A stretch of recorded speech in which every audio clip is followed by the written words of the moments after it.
નમસ્કાર મિત્રો, વિડીયોમાં તમારું સ્વાગત છે। જી હા મિત્રો, અત્યારે હાલ મોટા અને મહત્વના સમાચાર સામે આવી રહ્યા છે। તો મિત્રો, સમાચારમાં વાત કરીએ તો અમદાવાદના પૂર્વમાં મેઘરાજાએ તોફાની બેટિંગ કરી રહ્યા છે। તો મણિનગરમાં સૌથી વધુ 5 ઇંચ વરસાદ નોંધાયો છે। ખોખરા, જમાલપુર, વસ્ત્રાલ, બાપુનગર, નિકોલ, અમરાઈવાડી, એલિસ બ્રિજ, નરોડા, કુબેરનગરમાં ધોધમાર વરસાદ ખાબક્યો છે। ધોધમાર વરસાદથી ઠેર ઠેર પાણી ભરાયા છે। પાણી ભરતા કુબેરનગર અંડરપાસ બંધ કરાયો છે। જી હા મિત્રો, અત્યારે હાલ મોટા સમાચાર સામે આવી રહ્યા છે। અમદાવાદમાં પડેલા ભારે વરસાદના કારણે એક વ્યક્તિ કેનાલમાં પડી જતા તેનું મોત થયું છે। આશરે 10 કલાક બાદ તેનો મૃતદેહ બહાર કાઢવામાં આવ્યો છે। તો બીજી તરફ હાડકેશ્વરના ભાઈપુરા ભગવાનદાસની ચાલીમાં એક મકાન ધરાશય થયું છે। અમરાઈવાડીની સિદ્ધેશ્વરી સોસાયટીમાં મકાનમાં પાણી ભરાતા લોકો ફસાયા હતા, જેને સલામતી બહાર કાઢવામાં આવ્યા છે।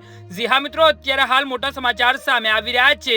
અમદાવાદના સીટીએમ પાસે કેનાલમાં એક ઇકો કાર પડી ગઈ હતી। તો બીજી તરફ ભારે વરસાદના કારણે અનેક જગ્યાએ વૃક્ષો ધરાશય થયા હતા। અમદાવાદના અનુપમ સિનેમા રોડ પાસે એક તરફ રોડ ધસી ગયો હતો ને અહીં રોડ ધસી જતા મોટો ભૂવો પડી ગયો હતો। તંત્રએ એક તરફનો રોડ બંધ કર્યો છે। તો બુધવારે સાંજ બાદ સતત શહેરના પૂર્વ અને પશ્ચિમ વિસ્તારોમાં ધોધમાર વરસાદ ખાબક્યો છે। જી હા મિત્રો, તો આના વિશે તમારું શું કહેવું છે તો નીચે મારે કમેન્ટ બોક્સમાં જરૂરથી જણાવજો।